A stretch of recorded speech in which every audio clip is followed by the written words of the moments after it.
Hi, this is Yvonne McNary for Central Kentucky Television, and we're here today with Mac Marie, and Mac's going to help us celebrate Family History Day. How you doing, Mac? I'm doing well. Great. How are you? I'm good. Good. Family History Day was actually on the 14th, but with me, I'll celebrate the entire month. Okay. So whatever it is. So we're all good.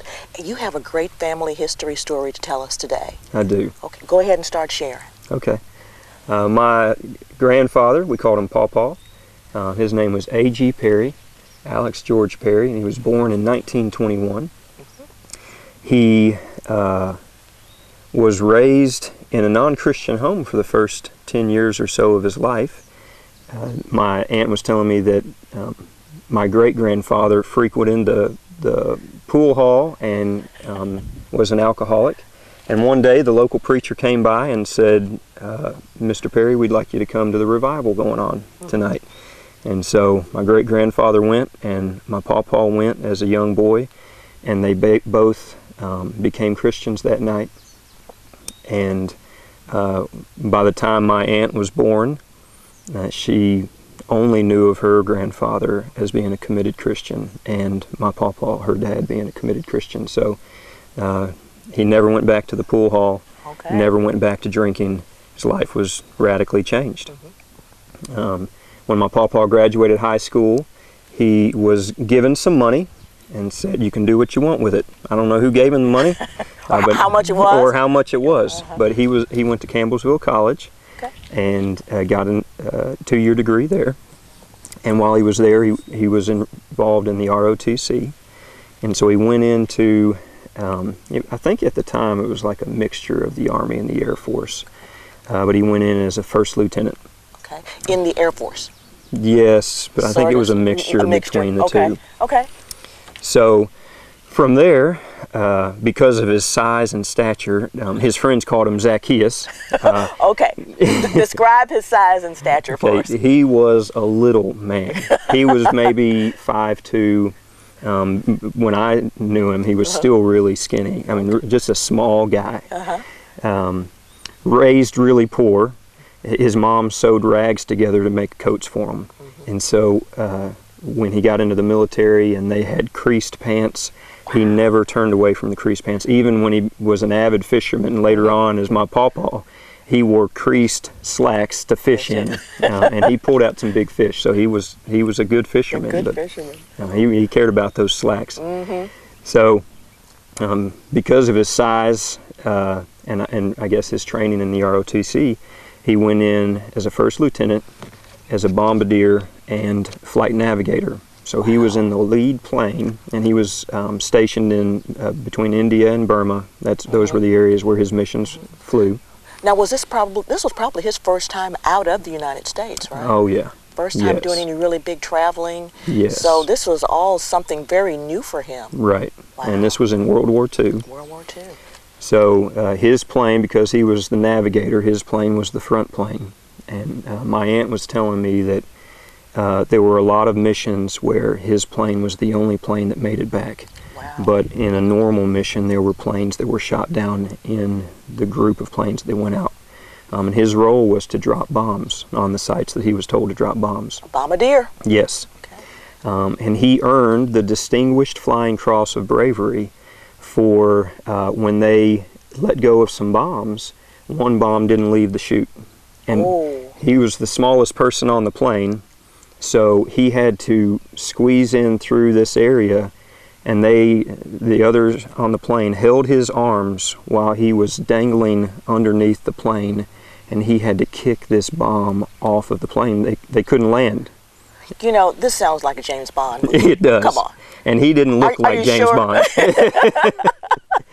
Yeah. Wow. I know. Kicking a bomb. I can't imagine. Well, I'm probably closer to his weight than you are, but us holding hands, holding each other. Yes. And I'm kicking away, trying to kick this bomb off the plane. Right. Wow. It would have been a frightening thing. Frightening And then situation. imagine being in the plane with the wind blowing you. I guess in my mind, I've thought through this, and I've thought I would have hoped they would have strapped something around their arms and my arms. Right. And while he was kicking, and he told my aunt, he said it was the scariest moment of my life.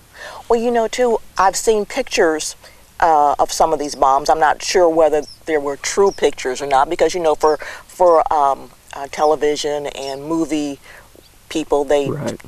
tend to expand on things, but Yes. they were big. Yeah. Those were some big bombs back in those days. Not like today when you've got the C3, C4, you can just, bombs like that, plastic bombs, but these were big guys. Right. They weighed quite a bit. So a little guy with his little legs dangling out, trying to kick this bomb off. What if this bomb had gone off while he was kicking it? Right. Yeah. This is If you unreal. let your mind go, so many things could have happened badly. So many things could have gone wrong with this, with him kicking that too. And like you said, with the other guys holding on, I can picture these guys, 4 or 5 of them, one holding on to the other, holding on to the other, Yes. holding on to him, with him dangling out of the plane. Right. How do they know it's not going to suck them out? Like, it's mind-boggling to me. It certainly is. Now, any idea what type of plane this was? A B-52 bomber. A B-52 bomber. I know we've seen pictures of those before, and like I said, they're a nice sized plane and all, but when they haul the bombs on there, it makes them weigh even more. So there's like limited space, so they were probably, packed in there, huh, with Yes. that bomb. I'd say so. Now, was this the only time that they couldn't get the bombs loose, or That's was my this understanding. this was an only time event? My understanding is this is the only time it happened for them. Wow. Now, I noticed you said he was a navigator. What type of training did he get? Did he get training down at Campbellsville College, or did that come afterwards, or how did that work? Any idea? I'm not really sure about that. I wasn't given that information. I would assume it came after college, but I'm not sure. After that ROTC program, actually getting into the military. Right. Wow. Now, how many missions did he fly? Any idea? My aunt couldn't tell me that. She said, Mac, Pawpaw never told us how many he flew. He just said there were so many of them. So she said it could have been hundreds. I'm not really sure. Okay. And not really sure of the type of bombs that they were. They were probably all pretty consistent. I'd say so. Okay. And what was that area again where he was? Burma and India. Burma and India. Wow. So he had to travel quite a ways to get there. Yes. And tried quite a ways to get back home. Can you imagine being from Kentucky and then your first time out of the country going to India or Burma? That would have been a culture shock for sure. Definite culture shock. Yeah. And for a little guy like him, it's amazing. It's an Yes. amazing story. And he survived all this. He did. He made a promise to the Lord. He said, Lord, if you'll get me home, I'll serve you with my life. And when he was getting ready to leave, his time was up, they offered him to go up in ranks, up to captain, if he'd stay for 3 months. And he said, I've got my daughters at home and my wife at home. I've made a commitment to the Lord, so I'm going home. Okay. So did he give up the military completely, or did he just give up staying there for the 3 months? Do you know? Well, he ended up going back into the Korean conflict. Okay. But he didn't see any combat. They put him in charge of computer data entry, and so he had a team of men and women that's all that they did. From bombardier to computer guy. Yes, in a time when who knows what the computers look like. Well, they're probably huge. Yeah, I'd say so. Because even back in my old days, they were huge. They'd go around the wall. Some of them they were. Oh wow. Just giant computers, and so that is quite a story. Now, what do your kids think about this? I know you have several children. We do. What do they think about this? Do they think, oh, this is something that I'd want to do something like Pawpaw did, go into the military, or what are their thoughts on it? Well, my children never got to meet my Pawpaw, unfortunately. He died around my 21st birthday, almost 20 years ago now. Gosh, time has really passed.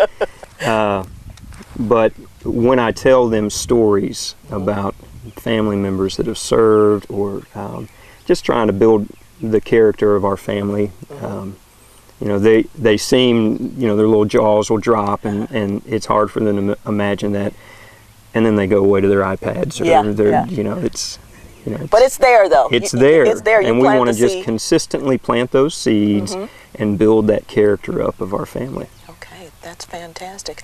And I know it's a great legacy because you are here today to tell about it, to Yes. talk about it with us and share it with our friends and neighbors here for Central Kentucky Television. It's a great story. It is. It's the kind of story that movies are made of. You know, I can see John Wayne now in the back of the B-52 kicking that bomb out. Of course, he's a lot bigger than your granddad. Yeah, he would have been the one holding him. He'd been holding it while he kicked. Just probably just with one hand. Oh, of course. Pinky finger, Yeah, you know, just holding that's him out right. there. That's a great story. Well, listen, thank you so much for coming by today and sharing your family story with us. We really appreciate it. There are so many people in the Central Kentucky area who have wonderful stories to tell, and I think I'm going to make it my job to try to get those stories out. Great. All right, It's then. great to share about them. It certainly is. And great to hear it, too. Yeah. About some heroes, you know, the real heroes. You know, we That's hear right. about heroes all the time on television, in movies and all that, but you never know the real stories behind it. So Right. I feel fortunate today to have heard about your pawpaw and his great deeds for the United States. Yes. Thank you very much. Thank you. This has been Yvonne McNeary for Central Kentucky Television.